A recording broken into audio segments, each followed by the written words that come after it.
وَلَقَدْ يَسَّرْنَا الْقُرْآنَ لِلذِّكْرِ فَهَلْ مِن مُّدَّكِرٍ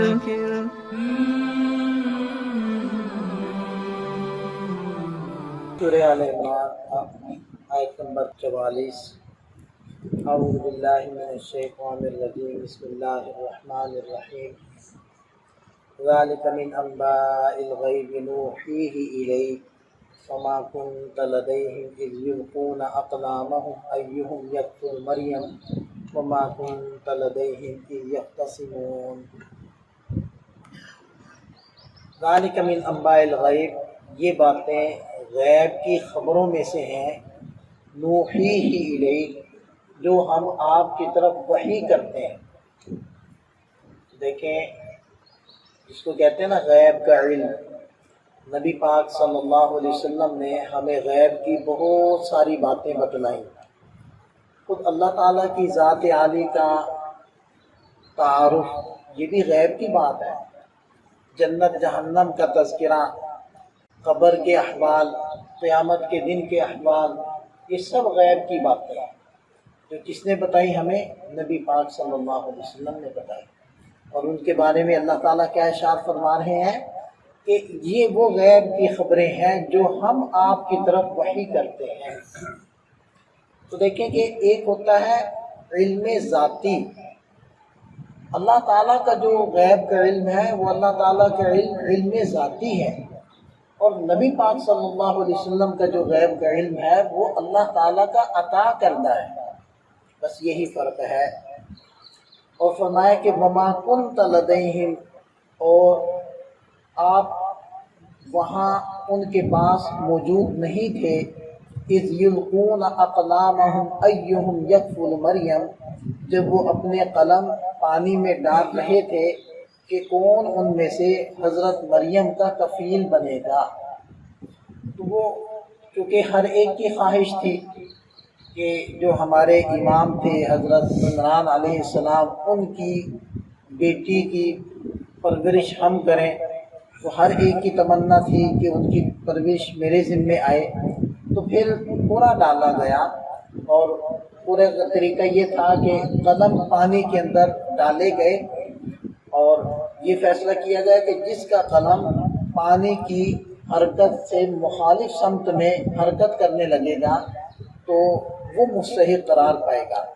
تو حضرت زکریہ علیہ السلام کا جو قلم تھا وہ مخالف سمت میں تیرنے لگا، تو وہ مستحق قرار پائے کہ وہ پرورش کریں گے۔ تو اللہ تعالیٰ فرمانے ہیں کہ دیکھیں، جب یہ معاملہ ہو رہا تھا، قرآن اندازی کی جا رہی تھی، اس وقت اے محمد صلی اللہ علیہ وسلم آپ وہاں موجود نہیں تھے۔ یہ باتیں تو ہم آپ کو بتا رہے ہیں۔ وما كنت لديهم اذ يختصمون، اور نہ ہی آپ ان لوگوں کے پاس اس وقت تھے جب وہ آپس میں جھگڑ رہے تھے، یعنی ہر ایک اپنی اس خواہش کا اظہار کر رہا تھا کہ میں حضرت مریم کی پرورش کروں گا۔ کسی بھی چیز میں جب مساوی شرکا ہوں، ہر ایک کا حق مساوی ہو، تو کسی ایک کی جہت کو اس حق میں متعین کرنے کے لیے قرآن اندازی کرنا یہ جائز ہے۔ اذ قالت الملائکۃ یا مریم، یاد کرو اس وقت کو کہ جب فرشتوں نے کہا اے مریم، ان اللہ یبشرکی، یقیناً اللہ تعالیٰ آپ کو خوشخبری سناتے ہیں، بکلمۃ من، اپنے کلمے کی، یعنی حضرت عیسیٰ علیہ السلام کی، اسمہ، جن کا نام مسیح عیسیٰ بن مریم، عیسیٰ ان کا نام ہوگا، مسیح عیسیٰ۔ مسیح حضرت عیسیٰ علیہ السلام کا کو اس لیے کہا جاتا ہے کہ وہ صاح یسوع سیاحتاً سے ہے، اس کا معنی ہوتا ہے زمین میں چلنا پھرنا۔ تو چونکہ وہ جب تشریف لائیں گے دوبارہ سے تو وہ پوری دنیا کا چکر لگائیں گے، تو یہ اسی سے لفظ نکلا ہے مسیح۔ عیسیٰ ان کا نام ہو گیا ابن مریم، حضرت مریم علیہ بیٹے، وجیہاً فی الدنیا والآخرہ، دنیا اور آخرت میں بہت زیادہ قابل احترام اور قابل عزت ہوں گے، ومن المقربین، اور مقربین میں سے ہوں گے، اللہ کے قریبی لوگوں میں سے ہوں گے۔ وَيُكَلِّمُ النَّاسَ فِي الْمَهْدِ وَكَهْلًا، اور وہ بات کریں گے لوگوں سے مہد یعنی پنگھوڑے گہوارے کے اندر، وکہلا اور مکمل عمر کے اندر۔ کہولت جس سے لفظ بنتا ہے نا، کہلا یہ اسی سے لفظ بنا ہے۔ کہولت کا معنی ہوتا ہے کہ 40 سال سے بعد والی عمر۔ ظاہری بات ہے انسان جو کامل ہوتا ہے وہ 40 سال کی عمر میں ہوتا ہے، تو 40 سال کے بعد تقریباً 50 سال یا 55 سال تک کی جو عمر ہے وہ کہولت کا زمانہ کہلاتا ہے۔ تو یہاں غور طلب بات یہ ہے کہ ان کے معجزات یا ان کی منفرد علامتوں میں سے ایک علامت یہ بھی ہے کہ وہ گہوارے کے اندر بھی لوگوں سے بات کریں گے اور کہولت میں بھی لوگوں سے بات کریں گے۔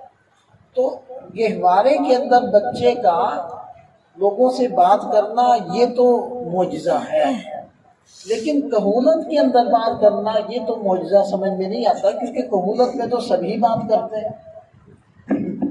لیکن حضرت عیسیٰ علیہ السلام کے لیے یہ معجزہ ہے، کیونکہ حضرت عیسیٰ علیہ السلام 30 سے 35 سال کی عمر کے درمیان ان کی عمر تھی۔